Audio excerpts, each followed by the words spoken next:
Sa lahat ng mga gusto mong maatim sa buhay mo, kaya lahat ng mga goals mo, ayun, kaya bago mo umpisahang kunin yon o puntahan yon, di ba? Kailangan mo munang aralin o kailangan mo munang pag-aralan kung ano yung mga involved doon, ano ba yung mga may encounter mo, ano ba yung meron doon. Kaya bakit?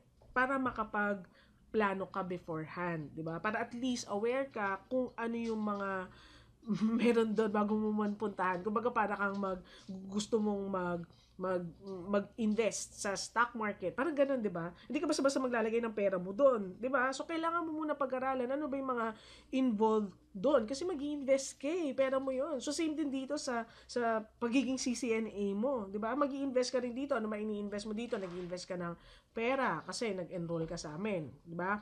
Mag-invest ka ng yung pinaka-importante, yung pera yung pera nandun lang Ang importante actually talaga yung time, 'di ba? Yung time and yung effort mo. Okay, so bago mo umpisahan kung ano man yung gusto mong mangyari diyan sa buhay mo, kailangan mo muna malaman ano ba yung path na patutunguhan mo. 'Di ba? Bakit? Para maging efficient ka, 'di ba? At least meron ka ng roadmap towards dun sa goal na gusto mong puntahan. Well, anyway, so ganun yun. Kaya kailangan muna bago natin umpisahan yung pagiging CCNA mo, kung ano ba yung mga kailangan mong tutunan para sa pagiging sa kung ano man yung mga dapat nating aralin, kailangan mo muna malaman ano ba yung path na dadaanan mo papunta dun sa certification goal mo na yon, di ba? So, the fact na nag-decide ka na mag-enroll ng CCNA, ibig sabihin, nagda-dive in ka na dun sa isa tinatawag natin na Cisco career, 'di ba? So, Cisco career. So, 'yun ang gusto mong mangyari. So, pag-usapan muna natin ha. So, ano ba kasi yung CCNA na 'yan? Okay, pag sinabi CCNA, 'di ba? Cisco Certified Network Associate,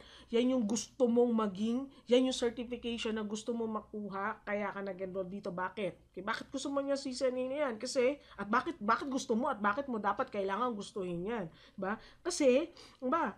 Yan yung isa sa mga pinaka-in-demand na certifications sa industry natin ngayon, 'di ba? Kung IT ka, gusto dalawa na lang naman 'yan kapag ka IT, it's either software related career ka, sa software ka or sa hardware ka. Kapag sa hardware ka papunta, ibig sabihin networking 'yan.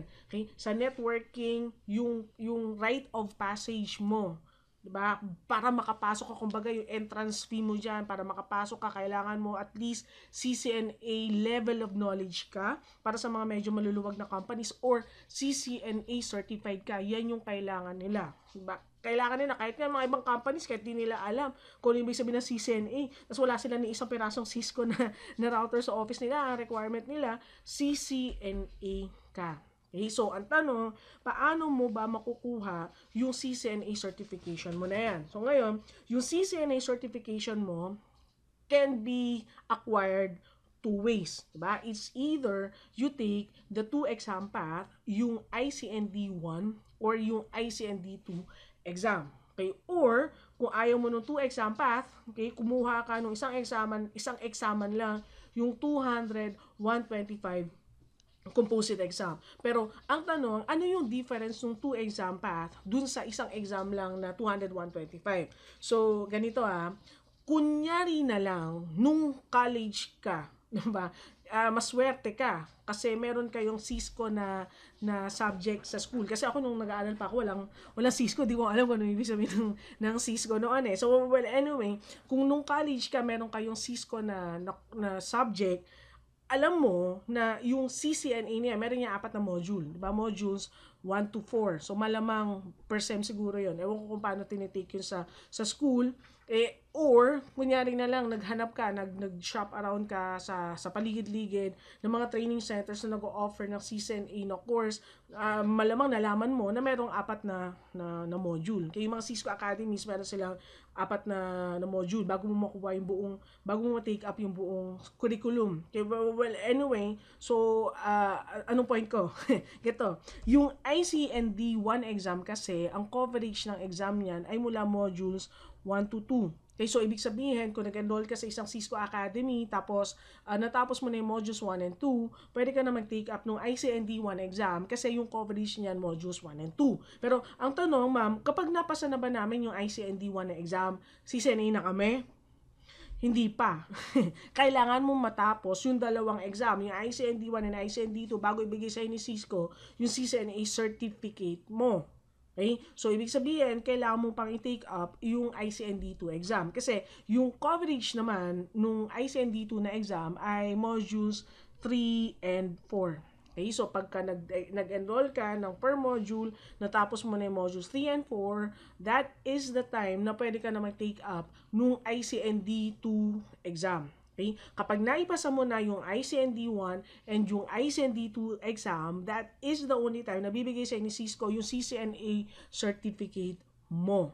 Okay? So, ganito ano yung difference niya doon sa may 200-125, ma'am, na isang examen lang. Okay? Ang difference niyan, kung si ICND1 and ICND2, tigda dalawang modules yung coverage niyan per exam, si 200-125 na exam, ang coverage niyan ay mula modules 1 to 4.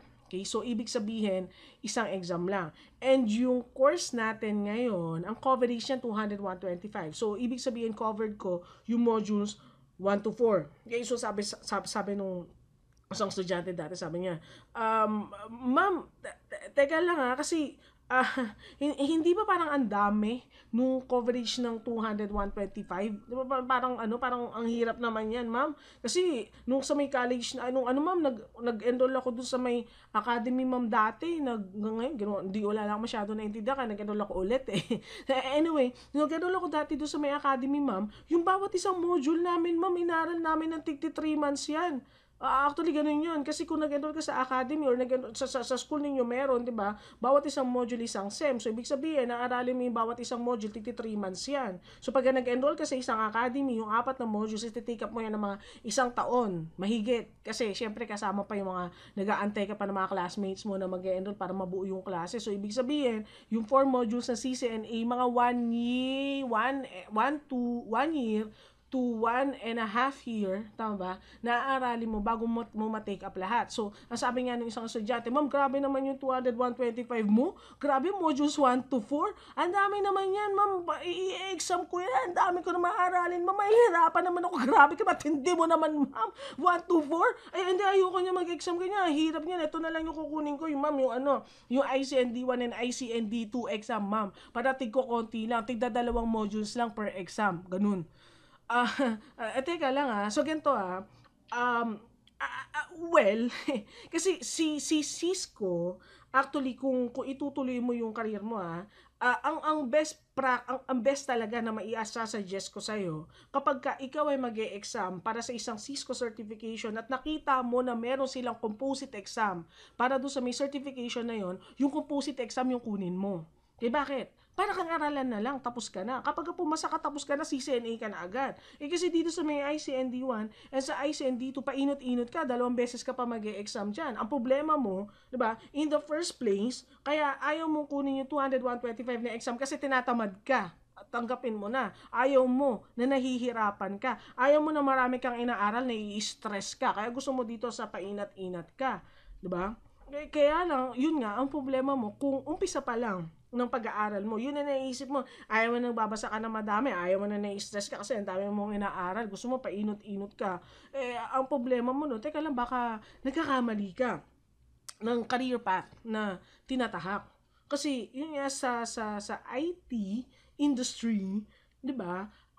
Wala tayong ginawa dito kundi mag-aral na mag-aral. Baka katapos mo pa lang mag-aral ng isang bagay, hindi na siya uso. 'Di ba? Kunyari, etong 200-125 na composite exam, yung curriculum ng Cisco ngayon, hindi 200-125 yan, kakapalit-palit lang ng curriculum. Etong time na nire-record na ginagawa ko tong lecture na to ngayon, kakapalit lang ng curriculum ng Cisco. Actually, yung curriculum niya ay galing sa 200-120. So, ibig sabihin, kunyari na lang, nag-aaral ka ng 200-120, kakatapos-tapos mo pa lang, nag-aaral ka, yung pala, hindi na available yung 200-120 exam, 200-125 exam na. So, ibig sabihin, aral ka ulit, hindi ka pa pwede mag-exam. Bakit? Kasi may mga dinadagdag sila. Okay? Ganun talaga kung gusto mo pumasok sa technology career. Kasi ang technology laging nagbabago. Kumbaga dati ang uso Nokia, 'di ba? Nung college kasi ko, yun yung mga cellphone eh. Ang uso ng paliitan ng cellphone. 'Di ba mas maliit yung cellphone mo, mas social ka. Nakalimutan ko ng mga number ng Nokia. Kapag malaking cellphone mo, hindi ka para kang Jologs, 'di ba? Pag mas maliit yung cellphone mo, social ka. Ngayon hindi na. 'Di ba bago na technology ngayon, palakihan na ng cellphone, mga mukhang plato na yung mga cellphone ngayon. Mas mukhang plato yung cellphone mo, mas social ka. Bakit? Kasi laki na screen mo. Kapag lalaro ka ng Pokemon, ang lalaki ng mga Pokemon na hinuhuli mo, sigurado makukuha mo 'yon, 'di ba?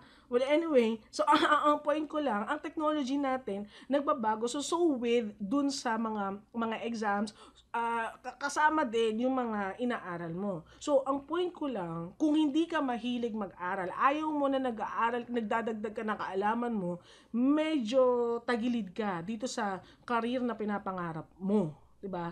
Dito kailangan mahilig kang mag-aral kasi laging merong bago. So, ang point ko lang, yun ulit, kung sa umpisa pa lang, ayaw mo na nahihirapan ka, baka naman hindi mo matapos yung ICND1 and ICND2 exam kasi gusto mo pa inat-inat ka. Ang problema mo, nung inaral mo to, nahihirapan ka, ayaw mo na mag-take up ng ICND2 na exam, hindi mo na titake yan. Kasi may mga kakilala akong ganun. Ayaw nila nahihirapan, masyado madami daw to, nag-ICND1 exam muna sila, nung ICND2 na, lalo silang tinamad. So, hindi na sila tumuloy. So, anong problema mo?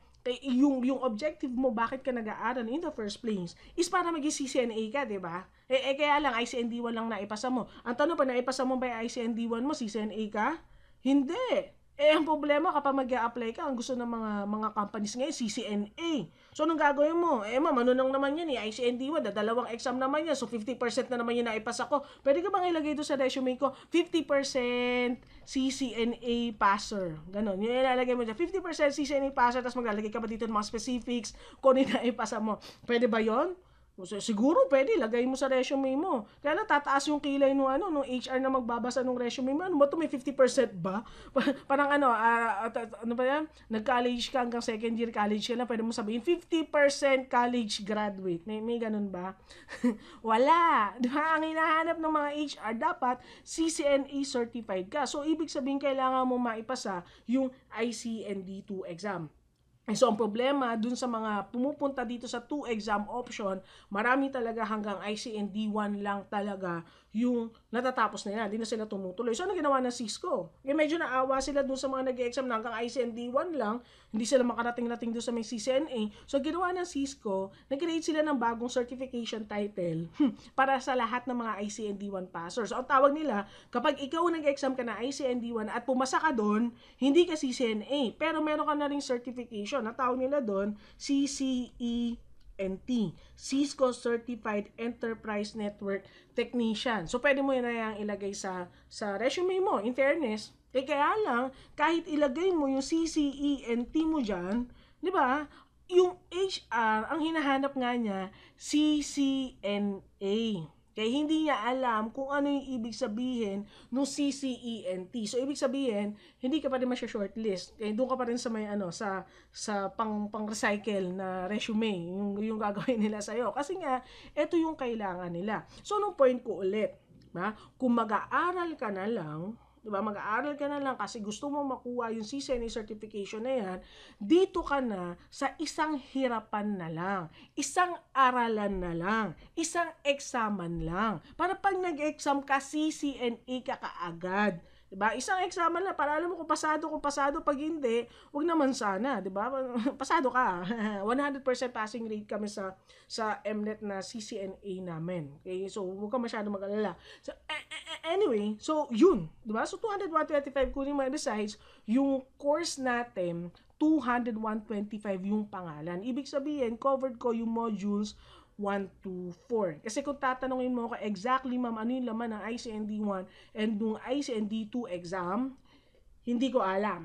Malay ko at pakialam ko. Kasi binabasa ko yung kabuuan nung exam objectives. Yun yung tinuturo ko. Kaya hindi ko na hinihiwa-hiwalay. So, well, anyway, so eto, okay na tayo dito sa usapan natin ha. Kung mag-e-exam ka, ang kukunin mo yung 200, 125 kasi yan naman talaga yung pangalan ng CCNA course natin. Okay, well, anyway, so ang tanong, ang mga estudyante ko so ang problema nila ganito pagkapasa nila ng 200, 125, nagme-message sa akin yan. Nagme-message sila sa akin sa Facebook ko, sinasabi nila, ma'am, O bakit? Ma'am, pumasa na ako. Ma'am, CCNA na ako. Pumasa ako noong nakaraan. Salamat sa mga turo mo. Okay, you're welcome. Thanks. Ganun. Pero kasi ma'am, alam mo ma'am, parang iba yung feeling ko ngayon eh. Ano yung feeling mo? Ma'am, feeling ko ang talino ko. Sa buong buhay ko ngayon ko lang yan naramdaman. O ano ngayon? Ma'am, gusto ko pa. Gusto ko pang tumuloy dyan sa Cisco Karinin kasi parang feeling ko pinanganak ako para dito. Pero ma'am, galing ko kasi na pag nagbabasa ako, ma'am, naiiyak ako kasi nagigets ko na agad. Dati nung college naman ako, kahit anong pukpuk sa ulo ko, wala naman ako nakukuha. Buti na lang, magaling yung katabi ko. Kaya nakagraduate ako. Ma'am, pero ngayon, iba talaga yung feeling ko eh. Ma'am, gusto ko pa ituloy yan, ma'am. Pagkatapos ko ng CCNA, ma'am, pwede pa ba akong kumuha ng exam? Ano pang mga pwede kong kunin? Ayun, no, 'di ba? Pagkapasa mo ng CCNA, pwede ka pa magtuloy kasi marami pa mga certification marami pa certification na offered yung Cisco. So, pagkatapos mo pumasa ng CCNA mo, pwede ka na magtuloy. Pwede ka na kasing mag-specialize. Okay, so ibig sabihin, kunyari, gusto mong mag-specialize sa voice technology, kaya gusto mong mag-implement ng VoIP phones, at saka yung mga telepresence nila ngayon, yung mga nagkakakita kayo ng mga pagmumukha ng boss mo, na nandun sa ibang bansa, nag-meeting kayo, well, anyway, yung mga ganun, mga video teleconferencing, kaya gusto mong mag-specialize doon, 'di ba? Kumuha ka ng CCNA collaboration. Kasi yun yung coverage niya. Kay VoIP technology ng Cisco, paano ka mag-handle, paano ka mag-configure nun, and yung mga telepresence nila, yung mga videos, 'di ba? Kung gusto mo na yun yung maging career mo, gusto mo mag-specialize dyan. Okay? Or, kunyari, gusto mo mag-specialize sa configuration ng mga firewalls na meron si Cisco, yung mga security appliances nila. Okay? Security, medyo uso yan ngayon. Gusto mo, mag-specialize ka ng security, kumuha ka ng CCNA security certification na meron si Cisco. Okay? Or, kunyari na lang, gusto mo, graduate ka pala ng ECE, gusto mo magtrabaho sa mga service providers, sa PLDT, sa Globe, sa Smart, gano'n, gusto mo maging NOC, gusto mo trabaho sa Network Operations Center, diba, ng mga service providers natin, gusto mo yung maging path ng career mo, pwede kang kumuha ng CCNA service provider. Kasi lahat ng mga technologies na involved para sa mga service providers na ginagamit nila, nandiyan sa CCNA service provider track. Or, kunyari, kay isa sa mga pinakabagong certification na ino-offer ng Cisco, medyo in demand siya ngayon kasi medyo in demand, medyo nagsusulputan parang kabuti yung mga data center dito sa Pilipinas at sa ibang bansa, diba? Yung mga technologies involved dyan sa mga data centers na yan, covered dyan sa CCNA data center. Baka gusto mong mag-specialize at magtrabaho dyan sa mga data centers na yan, kuha ka ng CCNA data center. Actually, marami pang mga CCNA, Cisco specialization tracks na pwede mong makuha. Actually, ni-research ko na yun para sa inyo. So, pwede kang kumuha nito. Teka lang, isip ko nga. Pwede ka, ano ba ito? Nakikita nyo ba? Ayan. So, pwede kang kumuha kaya may mga certification tracks sila ngayon eh. So, merong CCNA Cloud, diba? So, ibig sabihin, malamang kung gusto mong magtrabaho sa mga cloud technologies, yung CCNA collaboration, na-discuss ko na sa inyo, voice and video yan, cyber ops, may medyo uso yan, paano ba yan? So, mga parang pen testing yata to eh.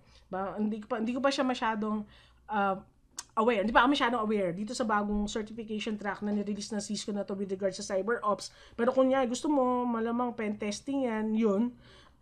Data center, 'di ba? 'Yun, na-discuss ko na.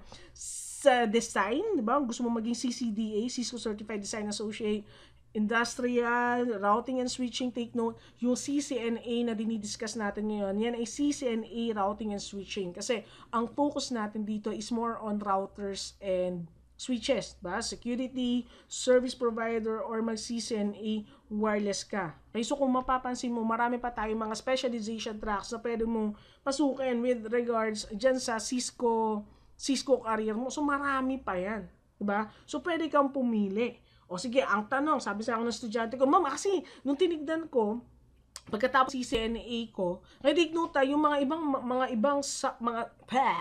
ibang specialization tracks na yan, prerequisite nila na dapat CCNA certified ka. Diba? So, ibig sabihin, hindi ka basta-basta makakarating sa kanila hanggat hindi mo pa nakukuha yung CCNA certification mo. Ayun nga. So, ang tanong ko nga, sabi nung isang estudyante ko, ma'am, nung tumingin ako ng specialization, ma'am, ang dami. Hindi ko alam kung saan ako mag-uumpisa. Medyo confused na ako sa buhay ko, ma'am. Pero excited ako, ma'am.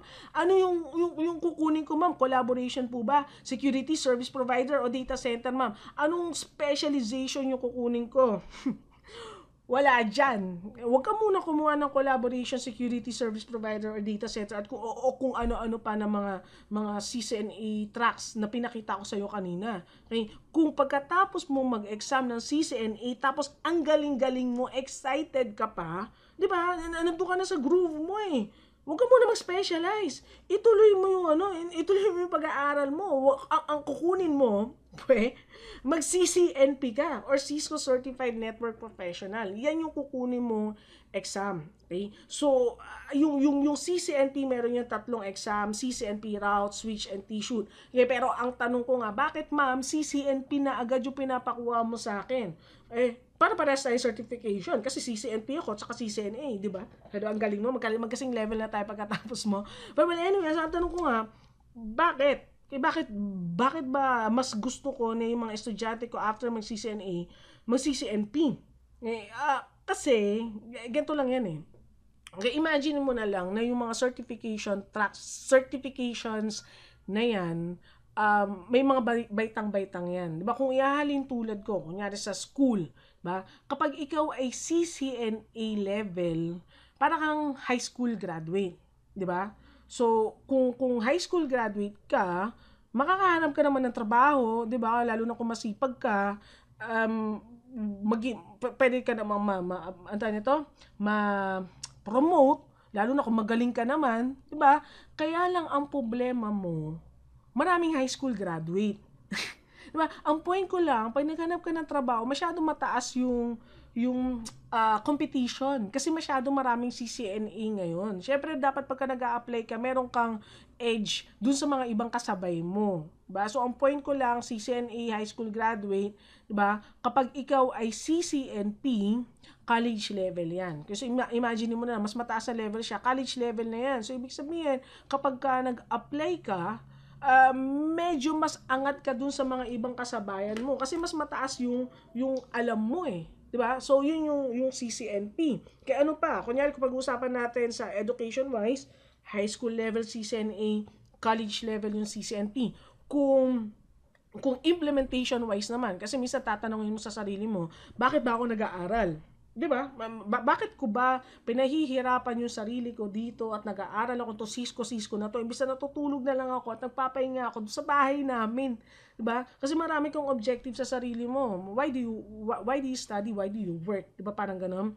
So, kung sa utak wise, 'di ba? Yun nga, high school level, college level, o kung gusto mo, kaya ka pala nagtatrabaho kasi gusto mo may mga iba kasing tao parang nasa-satisfy sila kapag marami silang ginagawa. Alam mo yun? Gusto nila yan eh. May mga taong ganun eh. So, implementation wise, kaya ano difference ng CCNA and ng CCNP?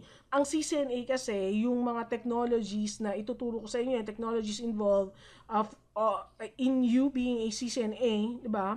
Ang isang CCNA kasi can implement and maintain small to medium-sized networks, not more than mga 50 to 100 workstations. Mga ganun. Medyo pang maliliit na companies lang. Kaya pang maliliit na network lang, yung kaya mong i-handle kapag ikaw ay CCNA. Kasi yun lang yung napag-aralan mo. Ngayon, kapag ikaw ay CCNP, a CCNP can implement and maintain medium to large scale networks more than 100 workstations. So, 100 up. So, ma'am, anong ibig mo sabihin? Bakit may sinasabi kang maliit? So, may sinasabi kang malaking network. Ano ba yung difference sa maliit tsaka malaking network? Ang problema mo kasi kapag pag maliit yung network, ang problema mo kasi konti lang yung kailangan mo i-maintain, konti lang yung users mo. So, ibig sabihin, yung needs ninyo sa network, medyo slight lang. So, ibig sabihin, okay na kung medyo tawag nito, entry level lang muna yung alam ng utak mo. Pero kasi ang problema mo, kapag ka dumadami yung mga users mo, ayan, nag-aagawan na sila sa bandwidth, nahihirapan na yung mga network devices mo. Kapag nahihirapan yung mga network devices mo, minsan nagpapahinga mag-isa yan eh. Namamatay sila mag-isa. So, ibig sabihin, nagda-down yung network mo. Paano yung configuration mo ng backups? Anong ginagawa natin sa backup? Kaya paano natin kino-configure yung redundancy? Diba? Okay, dapat marami kang connection yan. May configuration yun, di ba? So, paano mo nalalaman na nagda-down na pala yung network mo? Di ba? May mga configuration yun. Hindi basta-basta umiilaw ng kulay pula yun, tapos nag-a-alarm yung mga wing, wing, gano'n pagka nag-down yung isang router mo o kaya isang switch mo, bigla nagsa-sounds, parang gano'n, parang may emergency, tapos nag-iilaw-ilaw ng parang pula, parang may ambulansya dun sa dun sa may server room niya, gano'n ba nangyayari? Hindi. Diba? So, you need to configure para malaman mo na nagda-down na pala sila. Okay, you need to configure yung mga devices mo para mag-fail over sila mag-isa. Okay, at yung mga configurations na yon, yung mga ganong klase ng setup, yan ay dinidiscuss sa CCNP. Kasi kapag hindi naman ganong kalaki yung network mo, hindi mo mararanasan yung ganong kasakit sa ulo na scenario. Diba? So, pagka CCNA ka, total, 10 lang naman yung users ninyo. Kapag ka nag-down yung isang device ninyo, malamang nasisigawan ka niya, hoy, down! Ay, teka lang, saksak ko yung backup natin. Nandito lang naman, magbabalit-balit ka ng kable. Parang ganun. So, anyway. So, yun. Okay, so, implementation-wise, pang maliit na network yung CCNA, pang malaking network yung CCNP. Ano pa? Bakit ka nag-aaral? Ano ba yung objective mo? Kasi, gusto mo ng career and sweldo growth. Diba? Sino ba naman yung ayaw ng sweldo? Diba? So, ngayon, anong difference? Kasi, ganito bigyan ko lang kayo ng idea, pero huwag nyo masyado pagkakatiwalaan yung sinasabi ko, mamaya magalit kayo Okay, ano ba yung starting salary ng isang CCNA? Diba? pag ako pumasa ako ng CCNA at ako yung nanganap ng trabaho, ano ba yung expected ko na salary na makukuha ko? Okay, so ganito depende syempre yan sa company, di ba? May Pilipinong company, may foreign company, may normal na oras na company, meron kang BPO na company. Syempre, kapag foreign yung company at BPO yan, since madaling araw ang gising mo, mas malaki sweldo niyan. Dahil meron pa silang mga night differential at kung ano-ano. So dito tayo mag-usap sa sa normal na company, di ba? Kapag CCNA ka, college graduate ka with CCNA certification, ang sweldo mo naglalaro dyan huwag ka masyadong mabababaan ko, baka may magalit ka. So, mga nasa 15 to 30,000, yan yung starting nila. Okay? Pero syempre, depende yan dun sa company. Pero, yun nga, like kung sinasabi, kung ikaw ay career shifter, okay, career shifter ka or fresh graduate ka, huwag ka na munang umasa ng malaking sweldo, 'di ba? Dapat go ka lang ng go. Kapag binigyan ka ng job offer at medyo maganda naman yung company at tingin mo ma-enhance yung skills mo, kahit naka-minimum ka pa, tanggapin mo na. Bakit? Kasi experience yon, di ba? So, huwag ka na munang demanding. Kasi yung mga ibang estudyante ko dati, nagkukwento sila sa akin, pagkatapos silang pumasa na CCNA, nag-apply sila, yung mga offers sa kanila, 15. Okay? Alam ko yun, mga normal talaga, 15. Tapos yung mga iba, pag sinwerte-swerte, talaga nasa 30 sila, yung iba 40. So, sabi ko, natanong ako nila palagi, ma'am, 15, pwede ko na ba yung tanggapin? O, tanggapin mo na yan! Okay na yan, di ba? Anong trabaho? Mukhang maganda na may trabaho ngayon. Yung mga sila, na tumanggap ng 50, nasa mas mataas na sila ngayon, di ba? After 1 year, dapat nag-aaral ka tapos palit ka ng company. Well, anyway, so yun yung starting salary kapag ka ikaw ay CCNA. Ang tanong, ano salary mo kapag ka CCNP ka? Ay sa CCNP, sa pinakabarat na company, nasa 30 ka. Kay 30 to 60 to 70 to 80, nasa Pilipinas ka niyan to 80,000. Depende ulit sa company na mapapasukan mo. Huwag mo masyado, ma'am, sabi mo 80. Tapos ba't offer sa akin, ano lang? Depende nga sa company yun. Pero, ang point ko lang, yung offer mo, kapag ikaw ay CCNP, ay nagdodoble, kay doble as compared dun sa offer mo kapag ikaw ay CCNA. Kay yun nga, the more you learn, mas marami kang alam, mas mataas yung magiging sweldo mo. Kasi isipin mo na lang, nagne-negosyo ka Nininegosyo mo yung sarili mo. Kaya binibenta mo yung sarili mo. Diba? Sa tingin mo, magbabayad sila na mataas sa'yo kung ang value mo ay mababa naman. Diba? mas nag-aaral ka, mas nagkakaroon ka ng maraming certification, nagbibigay ka ng value sa sarili mo. Kung gusto ko nagrereklamo ka kasi hindi naman mataas yung sweldo mo, kasi ang tanong mo sa sarili mo, may value ka ba? Ang sama ng ugali mo, ma'am. Hindi nga. 'Di ba? Gawan mo ng paraan yung sarili mo, mag-aral ka para tumaas yung value mo. Kung mas mataas yung value mo, mas mataas yung offer mo. Maganda pa nga niya, minsan hindi ka nag-a-apply. May nagbe-message ako kasi ino-offeran ka ng bagong trabaho. Bakit? Kasi ini-improve mo yung value mo. 'Di ba? Tuwing nagkakaroon ka ng bagong training, tuwing nagkakaroon ka ng bagong skill, tuwing nagkakaroon ka ng bagong certification, i-update mo yung LinkedIn account mo. Ma'am, LinkedIn, oo, wala kang LinkedIn, saan ka ba galing, 'di ba? Kaya nga minsan magugulat ka, mayroon kang offer kasi yung mga HR nila, kung sino man yan, naghahanap sila palagi sa LinkedIn, 'di ba? So improve mo, magkakaroon ka ng job offer kahit hindi ka nag-aanap, hindi ka naghahanap, basta improve mo lang yung value mo. Okay, paano? By by learning new skills, by obtaining new certification. So well, anyway, so yun siya. So kung sweldo wise mas mataas yung CCNP. Okay? And aral wise, ano pa ba sinasabi ko? Ma'am, bakit ba kasi pinipilit mo kung mag-CCNP, ma'am?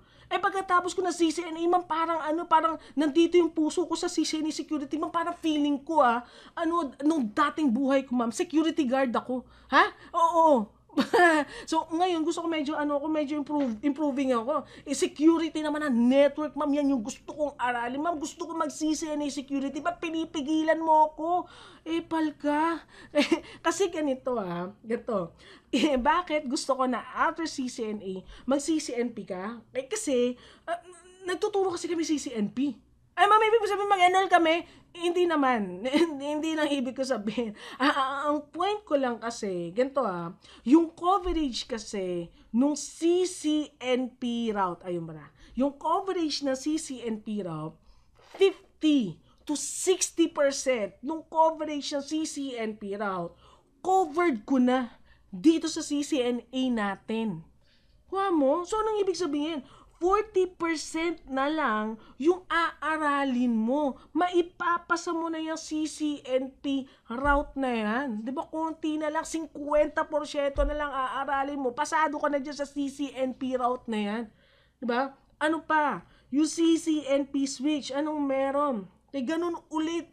50% to 60% na coverage ng CCNP switch covered ko na sa CCNA. So, ibig sabihin, 50% na lang, dude, ng CCNP switch yung aaralin mo, pasado ka na.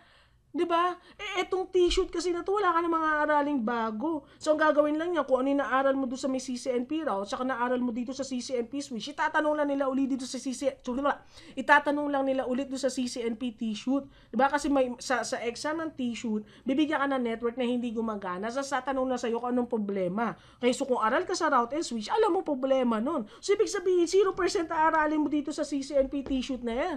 So, kung titignan mo, para ka mag-aaral ng isang perasong exam lang, CCNP ka na. 'Di ba? College graduate ka na. Yung sweldo mo nasa 60 to 80,000 na. Ayaw mo ba nun?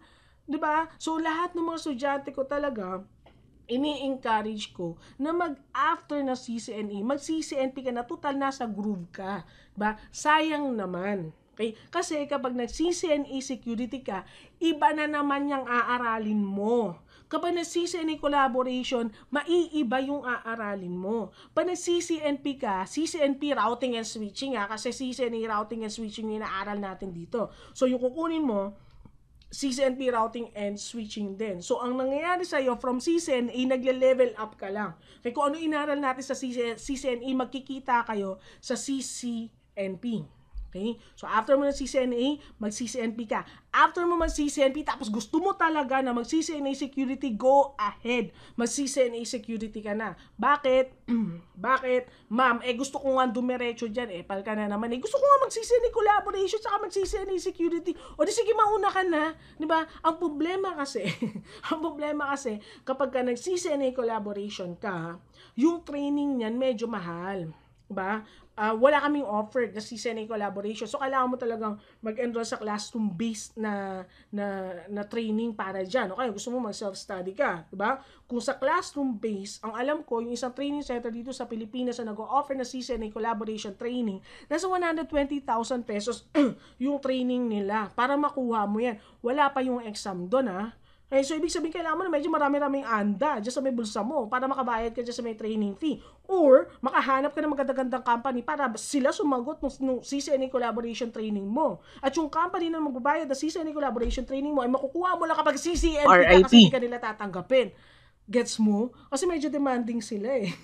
Medyo demanding sila, lalo yung mga companies na nagpapatraining. Diba? So, ngayon, kung magsa-self-study ka, so may problema ka dun. Pero kung magsa-self-study ka, pwede naman. Diba? Yung CCNA at CCNP kasi, kaya pinadediretso kita dito sa CCNP kasi, kung ano yung mga papagamit ko sa'yo para makapag-configure ka ng mga laboratories and technologies na cover dito sa CCNA, yun din yung gagamitin mo dito sa CCNP. Walang kaibahan. Okay? So, ibig sabihin, tutuloy ka lang.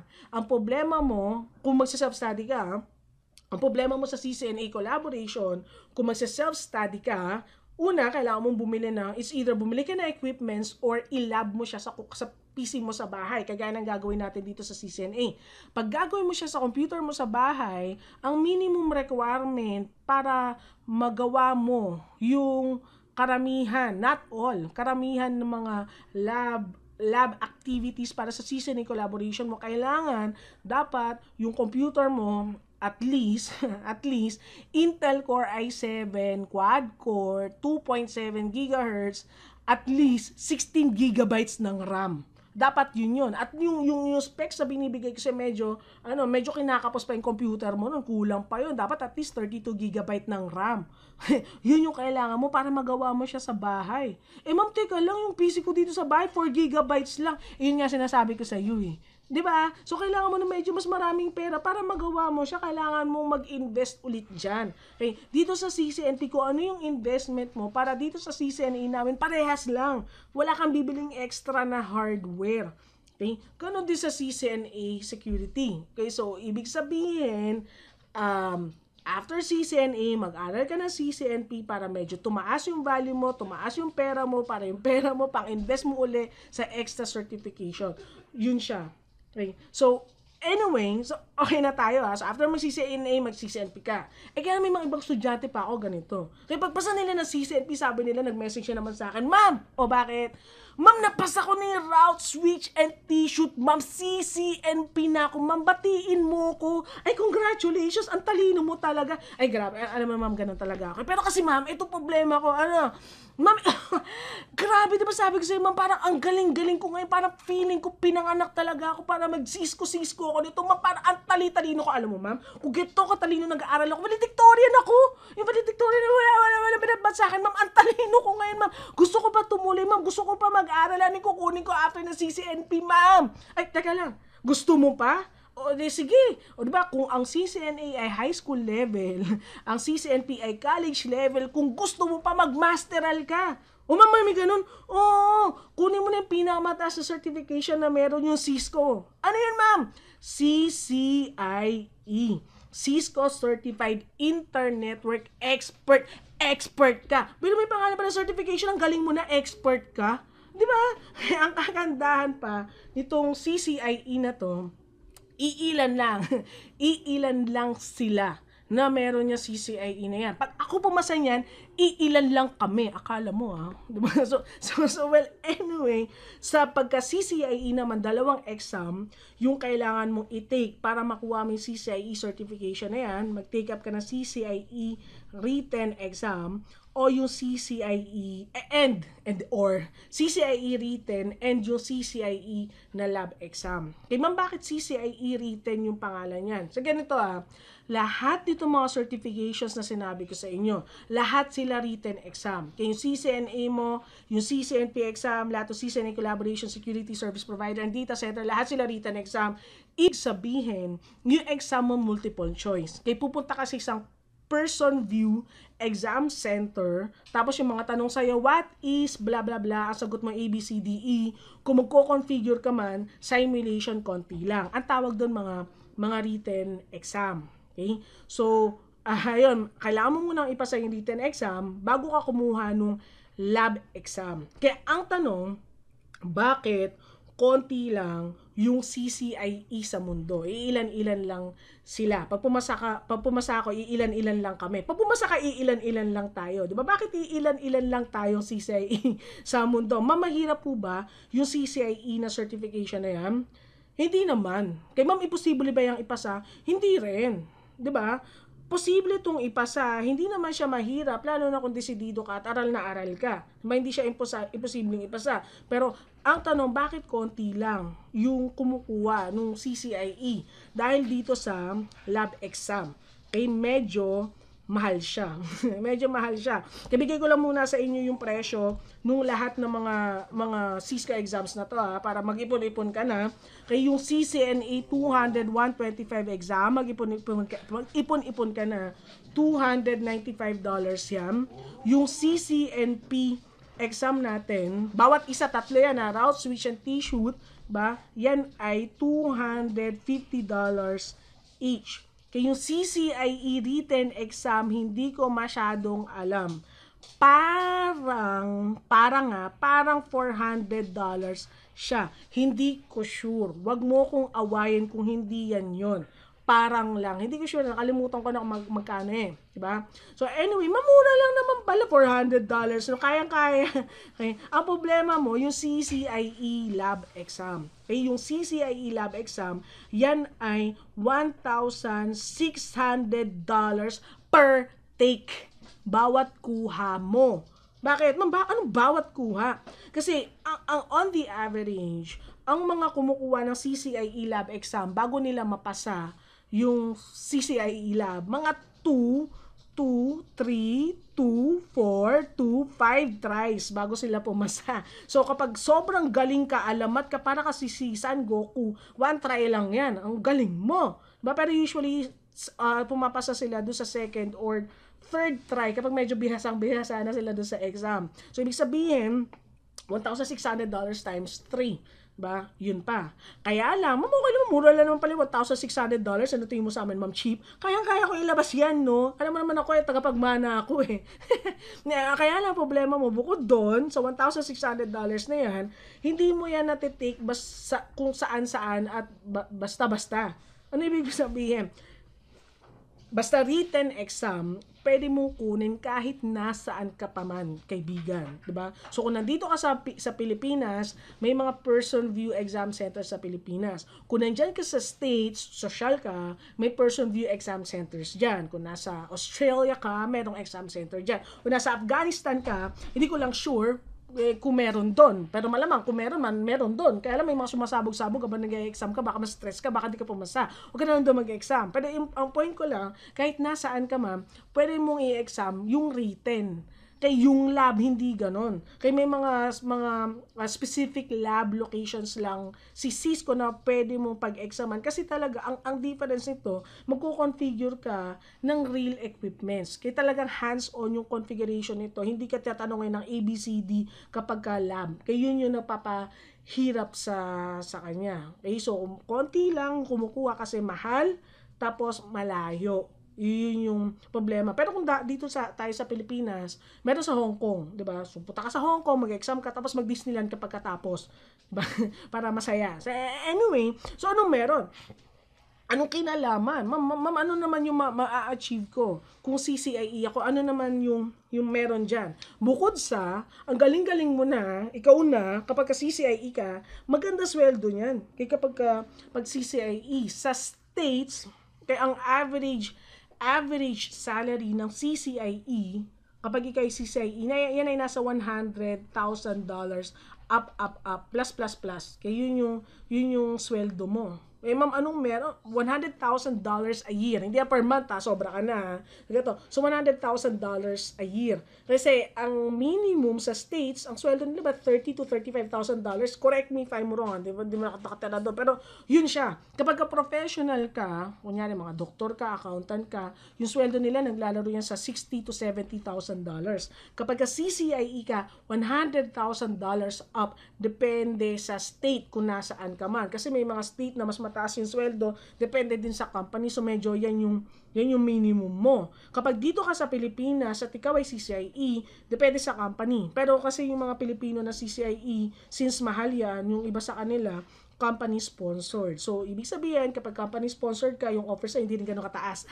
So, malamang nasa 100 plus. Yung sweldo nila 100 to 150.